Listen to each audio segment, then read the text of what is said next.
అందరికీ నమస్కారం. కీర్తనం ఆత్మనివేదనం యూట్యూబ్ ఛానల్కు ప్రేక్షకులకు స్వాగతం.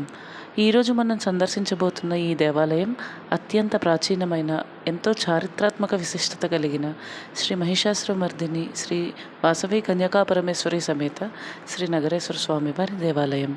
ఈ ఆలయం ఆంధ్రప్రదేశ్ రాష్ట్రం, పశ్చిమ గోదావరి జిల్లా పెనుగొండ మండలం హెడ్ క్వార్టర్స్ అయిన పెనుగొండలో ఉంది. మీకు కనపడుతున్న ఈ రహదారి నిడదవోలు నరసాపురాన్ని కలుపుతున్న ప్రధాన రహదారి. కుడివైపుగా సాగుతున్న ఈ పంట కాలువ గౌతమి గోదావరి నది నుంచి ఏర్పడిన ప్రధాన పంట కాలువ. కుడివైపు పంట కాలువతో, ఎడమవైపు పచ్చని చేలతో రమ్యమైన ప్రకృతి ఒడిలో నెలవున్న ఈ నగరేశ్వర స్వామి వారి దేవాలయం యొక్క పశ్చిమ రాజగోపురాన్ని మీరు ఇప్పుడు తిలకిస్తూ ఉన్నారు. ఇది ఆలయం యొక్క తుల్య భాగం, అంటే వెనకాల భాగం. మనం ఇప్పుడు ప్రధాన రహదారి మీదుగా తణుకు నుంచి పాలకొల్లు వైపుగా దక్షిణ దిశలో ప్రయాణం చేస్తూ ఉన్నాము. ఈ పెనుగొండ క్షేత్రానికి రైల్వే స్టేషన్ సదుపాయం లేదు. కావున ట్రైన్ ద్వారా వచ్చే భక్తులు పాలకొల్లులో కానీ తణుకులో కానీ దిగి ఇక్కడికి రావాల్సి ఉంటుంది. ఈ పెనుగొండ క్షేత్రం పాలకొల్లుకి సుమారు 15, తణుకుకు సుమారు 20 కిలోమీటర్ల దూరంలో ఉంది. స్క్రీన్ మీద మీకు కనపడుతున్న ఈ తెల్లని భవనము, మైదానము శ్రీ లక్ష్మీ జనార్దన స్వామి వారి కళ్యాణ మండపం. ఈ పెనుగొండ క్షేత్రం యొక్క క్షేత్రపాలకులు శ్రీ శ్రీదేవి భూదేవి సమేత లక్ష్మీ జనార్దన స్వామివారు. మనం ఇప్పుడు ఇలా కొంత దూరం ఈ ప్రధాన రహదారి మీద ప్రయాణం చేసిన తర్వాత ఎడమవైపుగా తిరిగి ఈ పెనుగొండ క్షేత్రం లోపలికి ప్రవేశించబోతూ ఉన్నాము. దారిలో మీకు కనపడుతున్న ఈ తెల్లని భవనము ఆర్యవైశ్యుల కులదేవత అయిన శ్రీ వాసవి కన్యకా పరమేశ్వరి అమ్మవారి కోసం ఆర్యవైశ్యులంతా కలిసి నిర్మించిన శ్రీ వాసవి శాంతిధామ్. ఈ వాసవి శాంతిధామ్ వెలుపల మనం అమ్మవారి నమూనా విగ్రహాన్ని తిలకించవచ్చు. ఈ వాసవి శాంతిధామ్ యొక్క వివరాల కోసం మనం సమగ్రంగా మరొక వీడియో చేద్దాం. ఈ వాసవి ధామ్ని దాటుకుని ఆలయం వైపుగా మనం ఉత్తర దిశలో ప్రయాణం చేస్తూ ఉన్నాము. ఈ పెనుగొండ పుణ్యక్షేత్రం చుట్టూ ఎన్నో సందర్శనీయ పుణ్యక్షేత్రాలు ఉన్నాయి.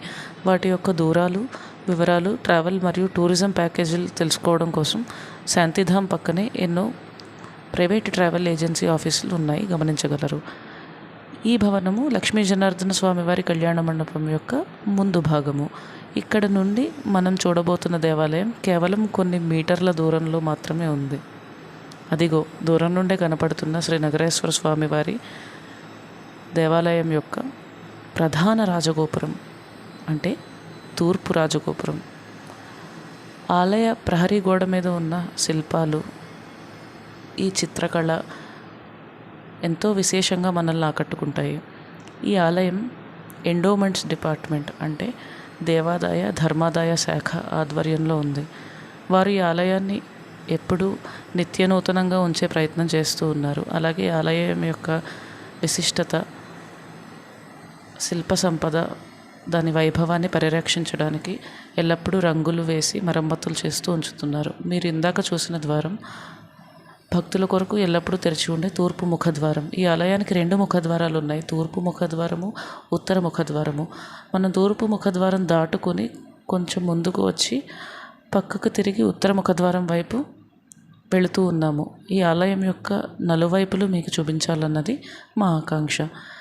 ఈ ప్రయాణంలో ఈ చుట్టుపక్కల ఎన్నో చిన్న పెద్ద మందిరాలు మనకు దర్శనమిస్తాయి. మనం ఇప్పుడు ఈ ఆలయం యొక్క ఉత్తర ముఖద్వారానికి సమీపంలో ఉన్నాము. ఈ ఉత్తర ముఖద్వారానికి పక్కనే అష్టలక్ష్మి దేవాలయాన్ని మనం చూడవచ్చు. మనం ఈ ఉత్తర ముఖద్వారం ద్వారా ఆలయ ప్రాంగణంలోకి ప్రవేశిస్తూ ఉన్నాము.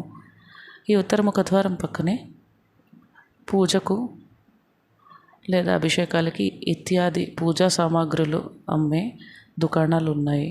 అలాగే భక్తులు లోపలికి ప్రవేశించే ముందు కాళ్ళు కడుగుకునే స్థలం కూడా ఇక్కడే ఉన్నది. ఈ ఉత్తర ముఖద్వారానికి ఎదురుగుండా శ్రీ సంపత్ వినాయక స్వామి గుడి ఉంది. దానిని దర్శించి భక్తులు లోపలికి ప్రవేశిస్తారు. ఇక్కడ ఉన్న బోర్డు పెనుగొండ క్షేత్ర మహత్యాన్ని తెలియజేస్తూ ఉన్నది. సుమారు 5000 సంవత్సరాల పూర్వం ఈ పెనుగొండ క్షేత్రంలో శ్రీ నగరేశ్వర స్వామివారు శ్రీ మహిషాసుర మర్దిని అమ్మవారి సమేతంగా స్వయంభువులే ఇక్కడ వెలిశారు. ఇంతటి ఘన చరిత్ర కలిగిన ఈ దేవాలయంలో దాదాపు 2600 సంవత్సరాల క్రితం ఒక సంఘటన జరిగింది. ఆ సంఘటన ఈ పెనుగొండ క్షేత్రాన్ని కేవలం పుణ్యక్షేత్రంగా మాత్రమే కాకుండా ఒక చారిత్రాత్మక విశిష్టత కలిగిన ప్రదేశంగా మార్చివేసింది. ఆ సంఘటన తర్వాత పెనుగొండ యొక్క ఖ్యాతి నలుదిశలా వ్యాపించింది. అదే శ్రీ వాసవి అమ్మవారి జననం. శ్రీ వాసవి అమ్మవారు పెనుగొండలో ఆర్యవైశ్యుల కులంలో ప్రముఖ వర్తకులైన శ్రీమతి కుసుమాంబ కుసుమశ్రేష్ఠి దంపతులకు జన్మించారు. ఆమె చిన్నతనం నుండి శివభక్తురాలు. అనునిత్యము ఈ నగరేశ్వర స్వామిని పూజిస్తూ ఆరాధిస్తూ ఉండేవారు. అలాగే వాసవి యుక్త వయసుకు వచ్చారు. ఆమె అత్యంత సౌందర్యవతి. అదే సమయంలో రాజమహేంద్రవరాన్ని పరిపాలిస్తూ ఉన్న విష్ణువర్ధన మహారాజు ఇటుగా వెళ్తూ పెనుగొండలో ఆగి కుసుమశ్రేష్ఠి గారింట్లో బస చేశారు. ఆ సమయంలో వాసవిని చూసిన విష్ణువర్ధన మహారాజు ఆమెను పెళ్లి చేసుకుంటానని వాసవి తల్లిదండ్రులకు అభ్యర్థన పెట్టారు. ఆ పెళ్లి ప్రతిపాదనను కుసుమాంబ కుసుమశ్రేష్ఠి దంపతులు ఆర్యవైశ్యుల కుల పెద్దల ముందు ఉంచారు. మొత్తం 714 ఆర్యవైశ్య కులగోత్రీకుల మధ్య జరిగిన సమావేశంలో కేవలం 102 గోత్రీకుల మంది మాత్రం క్షత్రియులతో వివాహం సమ్మతం కాదు అని వివాహ ప్రతిపాదనను తిరస్కరించారు. అలాగే వాసవి అమ్మవారు కూడా ఈ ప్రతిపాదనను తిరస్కరించి ఇలా అన్నారు: నేను సతీదేవి అంశలో పుట్టాను. నేను ఈ పరమశివుడిని నా భర్తగా భావిస్తున్నాను. ఆయనను తప్ప వేరే ఏ మానవ మాతృడిని భర్తగా ఊహించలేను అని. ఈ విషయం విష్ణువర్ధన మహారాజుకు నచ్చలేదు. అహంకారం కలిగి అంగబలం అర్థబలం కలిగిన ఈ రాజు వలన తన కుటుంబానికి తన కులజనులకు ముప్పు వాటిల్లుతుందని వాసవి భావించి ఆమె సతీదేవి వలెనే అగ్నిగుండం రప్పించి ఆత్మార్పణ చేసుకుని ప్రాణం విడిచారు. అలాగే ఆమెతో పాటు ఆమెను అభిమానించే ఈ 102 గోత్రీకుల మంది కూడా ఇదే అగ్నిగుండంలో దూకి ప్రాణత్యాగం చేసుకున్నారు. అందువలన వాసవి అమ్మవారు కన్యగా చనిపోవడం వలన, అలాగే పరమేశ్వరి అంటే పరమశివుని భార్యగా వాసవి కన్యకా పరమేశ్వరిగా పేరు పొంది శ్రీ నగరేశ్వర స్వామి వారి యొక్క సవ్య పార్శ్వము అందు అంటే కుడివైపున స్వయంభూగా వెలిసారని వాసవి చరిత్రలో రాసుంది. ఇప్పుడు మీరు చూస్తున్న గుడి ముందు భాగం, అలాగే ఈ పక్కన ఎడంవైపు కనపడుతున్న ఈ చిన్న మందిరం వినాయక స్వామి మందిరం. ఆ మందిరం చూసుకుని అందరూ గుడిలోకి ప్రవేశిస్తారు. అలాగే తూర్పు ముఖద్వారానికి పక్కనే గోశాల ఉంది. ఈ రాజగోపురం యొక్క వైభవాన్ని చూడండి. ప్రధాన రాజగోపురం యొక్క విశేషాలు చూద్దాం. మొదటి అంతస్తు దగ్గర చూడండి, రాజగోపుర బరువుని మోస్తున్నట్లుగా ఉన్న 2 పహిల్వాన్లు కనపడతారు. అలాగే మధ్యలో వాసవి కన్యకా పరమేశ్వరి శిల్పము, ఇంకా బ్రహ్మ విష్ణు మహేశ్వరులు వారి భార్యలైన సరస్వతి లక్ష్మీ పార్వతీ దేవుల శిల్పాలు, ఇతర దేవీ దేవతలు ముఖ్యంగా హనుమంతుల వారు, సీతారాముల విగ్రహాలు, అలాగే శ్రీ సూర్యనారాయణుడి విగ్రహం మనకు దర్శనమిస్తాయి. అలాగే ఎన్నో పురాణ గాథలకు చెందిన శిల్పాలు కూడా మనం ఇక్కడ చూడవచ్చు. ఈ గోపురం పై భాగానికి వెళ్ళడానికి మెట్లు కూడా ఉన్నాయి. ఆ గోపురం సందర్శించడానికి వేళలో కింద మనం కౌంటర్లో కనుక్కోవచ్చు. టికెట్కి రుసుము చెల్లించి మనం ఈ గోపురం యొక్క లోపలి భాగాన్ని చూడవచ్చును. ప్రతి అంతస్తులో వాసవి అమ్మవారి యొక్క గాథను తెలిపే బొమ్మలు శిల్పాలు మనం ఇక్కడ చూడవచ్చు. అలాగే ఈ గోపురం కలస భాగం అంటే ఈ గోపురాన్ని పై వరకు అధిష్ఠించి కలశాలు ఉన్న చోటికి వెళ్ళి అక్కడ నుండి చూస్తే పాలకొల్లులో గల శ్రీ క్షీర రామలింగేశ్వర స్వామివారి దేవాలయం యొక్క గోపురం మనకు దర్శనమిస్తుంది. అది ఈ గోపురం యొక్క విశిష్టత. అలాగే ప్రతి అంతస్తులోనూ ఎన్నో పౌరాణిక గాథలకు సంబంధించిన చిత్రాలు మనం చూడవచ్చు. ఈ గోపురాన్ని దాటి లోపలికి అడుగు పెట్టగానే మనకు దర్శనమిచ్చేది శ్రీ నగరేశ్వర స్వామివారి ధ్వజస్తంభము. దాని మీద వృషభవాహన రూఢుడై ఉన్న శివపార్వతుల విగ్రహం చెక్కి మనకు కనపడుతుంది. అలాగే ధ్వజస్తంభం చుట్టూ ఆలయం పైన ఎన్నో శిల్పాలు, విగ్రహాలు, చిత్రాలు మనకి దర్శనం ఇచ్చి చూపరులకు కనువిందు చేస్తూ ఉంటాయి.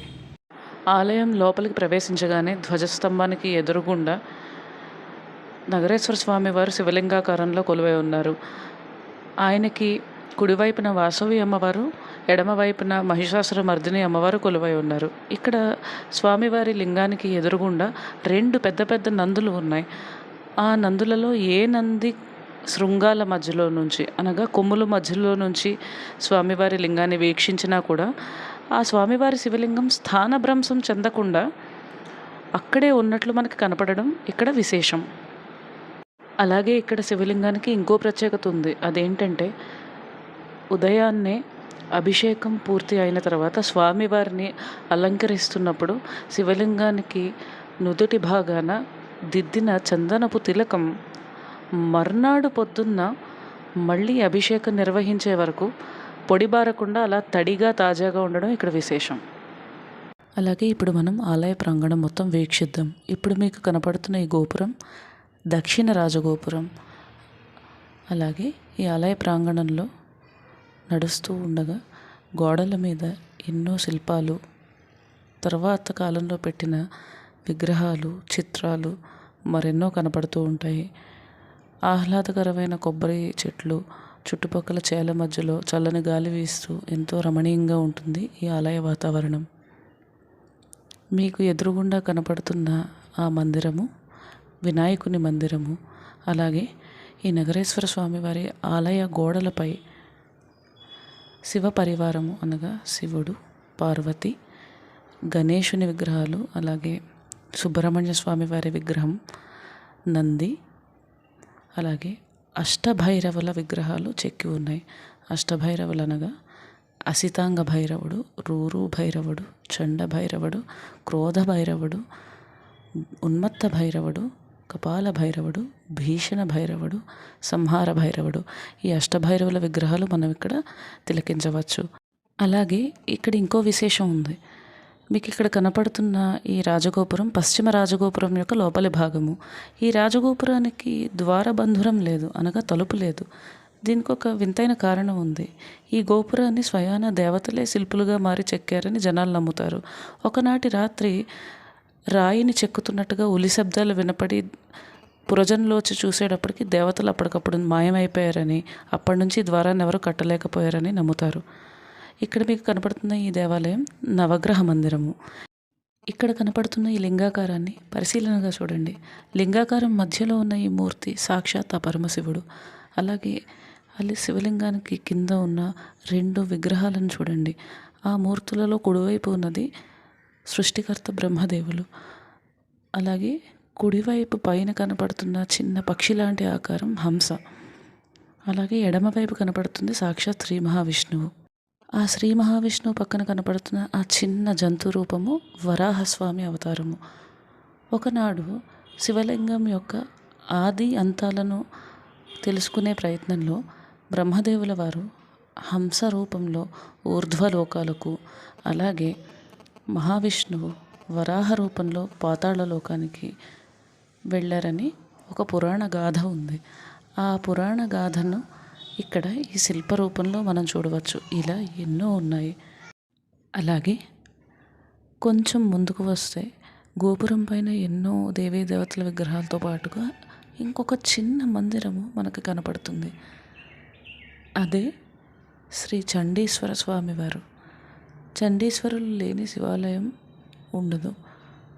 వచ్చిన ప్రతి భక్తులు చండీశ్వర స్వామి వారిని దర్శించుకుని మేము ఇక్కడికి వచ్చామని ఆయనకి చెప్పి వెళతారు. అదిగో శ్రీ చండీశ్వర స్వామివారు.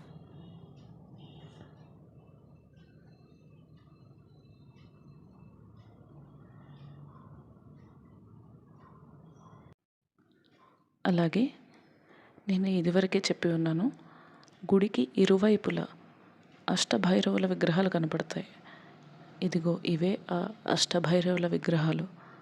అలాగే మీరు గమనించే ఉంటారు, కింద నేలపైన రాతి తొట్టెలు ఉన్నాయి ప్రతి మందిరానికి పక్కన.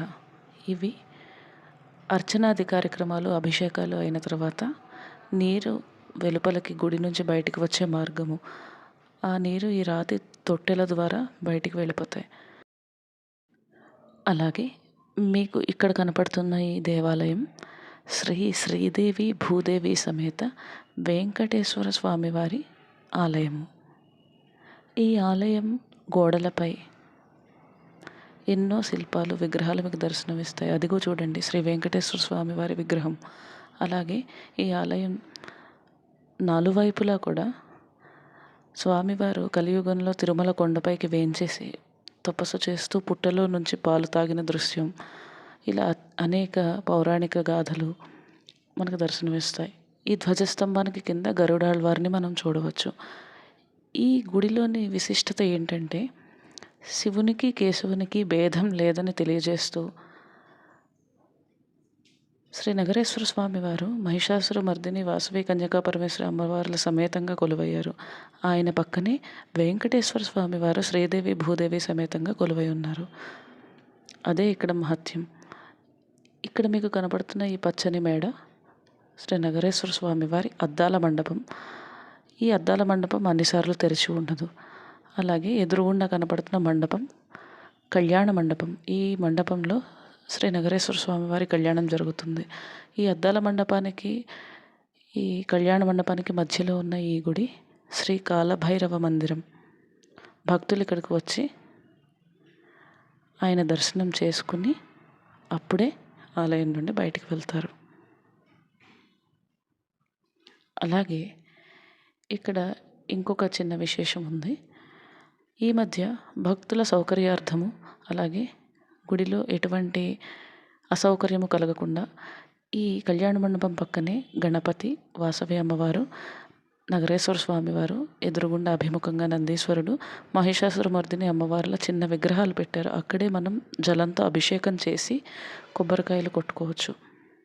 ఒకసారి మీకు మళ్ళీ గుడి మొత్తాన్ని చూపిస్తూ ఉన్నాము. ఇటువైపున ఉన్నది ఉత్తర రాజగోపురం. దీని నుండి మనకి ప్రవేశము భక్తులకు నిషిద్ధం.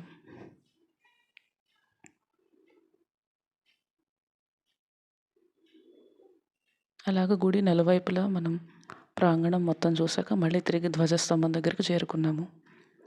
ఇక్కడ మీకు కనపడుతున్న ఈ లిస్ట్ కావాలంటే మీరు స్క్రీన్ షాట్ తీసుకోండి. ఇది పెనుగొండ పుణ్యక్షేత్రానికి దగ్గరలో ఉన్న సందర్శనీయ పుణ్యక్షేత్రాలు, వాటి యొక్క దూరాలు.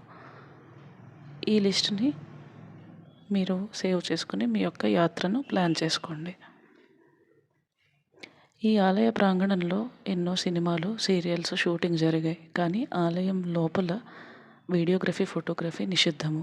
కానీ భక్తులకు, మా ప్రేక్షకులకు చూపించాలన్న ఉద్దేశంతో ఆలయ పవిత్రతకి భంగం వాటిల్లకుండా వీలైనంత వరకు మీకు అన్ని విశేషాలు మేము చూపిస్తూ ఉన్నాము. మనం వచ్చిన తూర్పు సింహద్వారం రాజగోపురం నుంచి వెలుపలికి వస్తే బయటన వినాయక స్వామి మందిరం వెనకాల కనబడుతుంది వాసవి సదన్. అంటే వచ్చిన భక్తులకు వసతి గదుల ఏర్పాటు కూడా ఉంది. అలాగే ఇందాక చెప్పుకున్నాం కదండి, తూర్పు ముఖద్వారానికి పక్కనే గోశాల ఉంది అని. ఆ గోశాల పైన కూడా ఈ విగ్రహాలను చూడండి. కామధేను విగ్రహం, అలాగే కల్పవృక్షం విగ్రహాలు, ఇవన్నీ కూడా మనం చూడవచ్చును. ఇక్కడ గోవులను ఎంతో జాగ్రత్తగా సంరక్షిస్తున్నారు, ఫ్యాన్స్ అవి పెట్టి. భక్తులు బయట ఆహారం వాటికి పెట్టకుండా శ్రేష్టమైన గడ్డి, చెరకు, బెల్లం, ఇలాగా సేంద్రియ ఉత్పత్తులు మాత్రమే వాటికి పెడుతున్నారు. కావాలంటే మీరు ఈ గోశాలకు విరాళాలు కూడా ఇవ్వచ్చు. ఆఫీస్లో కనుక్కొని డైరెక్ట్గా వాళ్ళకే విరాళం ఇవ్వచ్చు, లేదా క్యూఆర్ కోడ్ ద్వారా విరాళం ఇచ్చే సౌకర్యం ఉంది. అది గుడి నిర్వాహకులని కనుక్కొని అప్పుడు దాతలు ఎవరైనా ఉంటే గోసేవ చేసుకోండి. మీకు ఎదురుగుండా కనబడుతున్న ఈ మందిరం షిరిడి సాయిబాబా వారి మందిరం. అలా మనం ఈరోజు శ్రీ వాసవి కన్యకా పరమేశ్వరి, శ్రీ మహిషాసురమర్దిని సమేత శ్రీ నగరేశ్వర స్వామి వారి దేవాలయాన్ని సమగ్రంగా వీక్షించాము. మరొక్కసారి మీకు బయట వైపు నుండి ఈ దేవాలయం తూర్పు ముఖ ద్వారాన్ని, రాజగోపురాన్ని చూపిస్తూ ఉన్నాను. భక్తులందరికీ, మా ఈ కీర్తనం ఛానల్ ప్రేక్షకులకి ఈ ఆలయాన్ని సందర్శించే అవకాశం భగవంతుడు కల్పించాలని మనస్ఫూర్తిగా కోరుకుంటున్నాను.